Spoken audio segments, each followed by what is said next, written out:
우리 사회에 지금 존재하고 있는 그 헌법이라는 것들이 있어요. 사회적 규칙들이 존재합니다.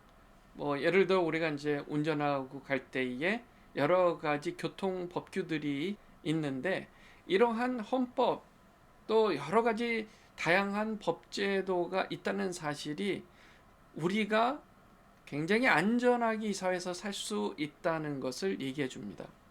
얼마 전에 이제 한국에서 그 음주운전 한 사람이 인도로 돌진을 하다가 젊은 가장을 살인하고 맙니다. 그는 술을 마시고 운전을 하면 안 된다는 것을 분명히 알고 있었어요. 본인은 술을 마셨기 때문에 기억이 안 난다고 하지만 그것은 법제도상 무죄라고 얘기할 수 있는 근거가 될 수가 없습니다. 술을 마셨을 때는 반드시 대리운전을 불러서 다른 사람이 운전하게 하든 아니면 버스를 타고 가든 집으로 걸어가든 절대 운전석에 앉으면 안 돼요. 운전석에 앉는 것부터가 불법입니다. 쌍둥이 아이를 임신한 지 얼마 안 된 아내를 남겨놓고 세상을 떠나고 마는 너무나 슬픈 사건이 벌어진 거예요. 그런 것을 보면요, 나라가 어느 정도 공권력이 있어서 질서를 유지하게 하는 힘이 있어야 되는 거예요. 그게 없으면 우리가 사는 게 굉장히 위험한 겁니다. 하나님은 이스라엘 백성에게 여러 가지 법제도를 마련해 주셨는데요, 오늘 그 중에 우리가 주목해야 될 것은 도피성 제도입니다. 하나님께서 도피성이라는 것을 만드셨습니다. 그래서 사람들 중에 누군가가 부지 중에 실수로 사람을 죽인 자는 도피성으로 도망하게 하셨습니다. 고대 이스라엘에는 이런 법제도가 있었어요. 도피성이라는 제도인데요, 누군가가 이렇게 생활하다가 실수로 사람을 죽이는 경우에 그 살인자는 도피성으로 도피하도록 했습니다. 그래서 도피성으로 이제 도망해서 성문 어귀에 서서 이 성읍의 장로들에게 이제 듣도록 자기가 겪은 일을 얘기합니다. 내가 이래해서 이렇게 됐다. 나 좀 도와달라. 그렇게 얘기하면 문을 열고 그를 성읍 안으로 들이고 작은 임시 거처를 줌으로써 거기에 살게 했습니다. 자, 그 피해 보복자, 그러니까 피해자의 유가족이나 지인 누구든 이 살인자를 보복하기 위해서 쫓아오는 경우가 있잖아요. 살인자를 내놔라. 그가 누구 아무개를 죽였다. 라고 그렇게 얘기를 해도 일단 도피성에 들어오면 그 도피성 사람들은 그를 내줄 수가 없도록 법으로 정한 것입니다. 대신 그가 회중 앞에 서서 이제 재판을 받도록 이제 하는데요, 재판을 받을 때까지는 피해 보복자가 절대 만날 수도 없고 그 보복을 할 수도 없게 해요. 그래서 재판을 받고 나서 그 결정에 따라 처벌을 받는 것만 허용을 한 겁니다.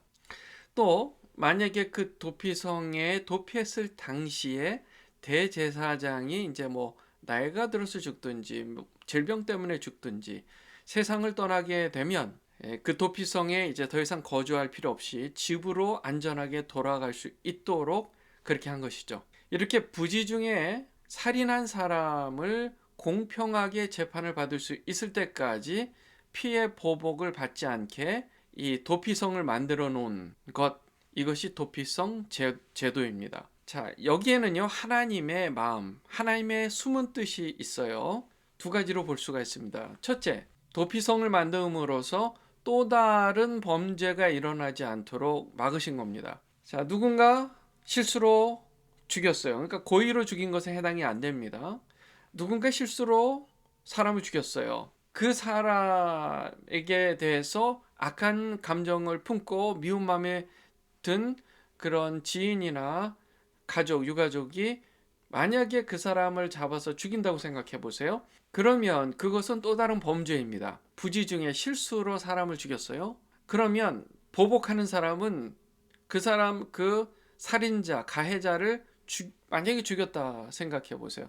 그러면 이 죄의 경중이 다르죠. 실수로 죽였는데 유가족은 일부러 죽인 것이 되어서 죄의 경중의 차이가 있고 또 다른 범죄가 발생한 거예요. 자, 그렇게 되면 그 무고한 피가 흘려졌다라고 여겨질 수 있는 거예요. 그래서 그 땅이 더럽혀지고 공동체의 의의가 무너져 버린다 라는 의미가 있는 겁니다. 우리 사회에서 지금 법제도라는 게 있어요. 그래서 누군가가 뭔가 잘못했어요. 살인사건이 일어났어요. 그러면 절대 그 살인사건의 피해자의 아는 사람이든 누구든 그 피해 보복을 하지 않도록 되어 있습니다. 그래서 만약에 피해 보복을 하는 경우에는 거기에 해당하는 처벌은 처벌대로 받는 거예요. 지금도 그렇게 법이 있는 겁니다.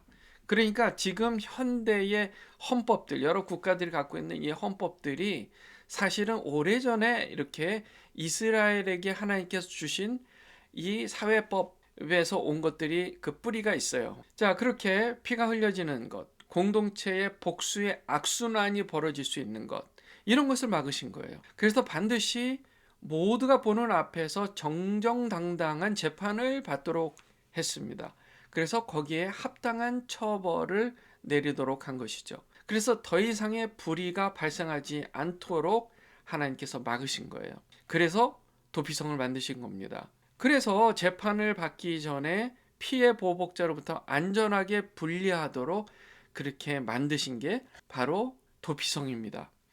자, 두 번째로 도피성을 만드신 이유는 제사장이 죽음으로써 살인자가 살인의 죄로부터 해방되도록 하셨습니다. 그럼으로써 처벌과 용서는 결국 하나님 손에 달려 있다는 것을 알려주는 거예요.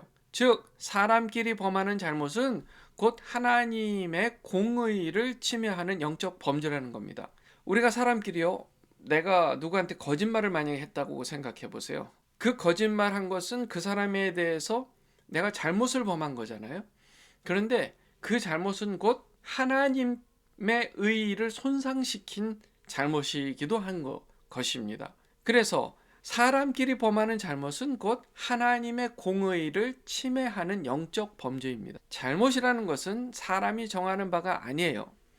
하나님의 의의 기준으로 그 기준에서 조금이라도 벗어나는 것은 모두 잘못입니다. 화살에 관역판이 있어요. 그 양궁 선수들이 쏘는 관역판 보세요. 가장 중심이 있고 점점 이렇게 멀어지면서 9점, 8점, 7점 이렇게 멀어지잖아요. 그래서 하나님 앞에서의 잘못은 그 가장 중심이 되는 부분이 있잖아요. 한국 양궁 선수들 보면 너무 잘 맞추니까 가장 중심에 있는 카메라를 맞힐 정도로 정확했어요. 그러니까 하나님의 의의 기준은 그 가장 중심에서 벗어나는 것은 다 죄라는 얘기를 하고 있는 겁니다. 그게 하나님의 기준이에요. 그래서 하나님의 기준으로 조금이라도 벗어나는 것은 모두 잘못이라는 거예요. 자, 이 두 가지를 얘기했습니다. 이 두 가지의 이유를 근거해서 사람이 너무나 쉽게 잘못을 범할 수 있다는 것을 하나님께서 잘 아셨어요. 그래서 도피성은 그런 사람을 불쌍히 여겨서 긍휼을 베푸신 구원의 제도였습니다. 사회가 법제도가 있다는 것은 참 다행인 거예요. 완벽하지는 않아요. 그러나 사회 정의가 유지되도록 사회 법제도 장치가 있다는 것은 정말 하나님의 큰 선물입니다.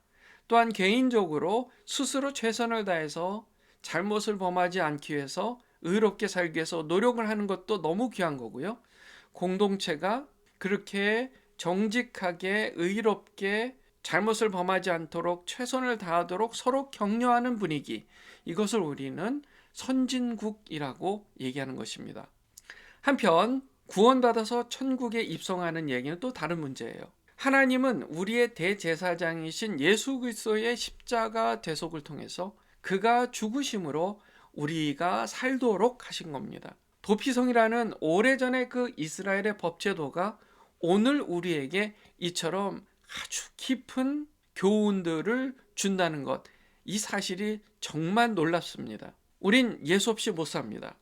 하나님의 긍휼 없이는 도무지 살 수 없는 실수 많은 죄인들입니다. 도피성 제도를 보면서 지금 우리가 사회적으로 영적으로 우리를 살리시는 하나님의 그 사랑을 발견하는 거예요. 그 사랑의 깊이를 여러분 이 시간 깊이 묵상하는 시간이 되시길 주님의 이름으로 축원합니다. 기도하겠습니다.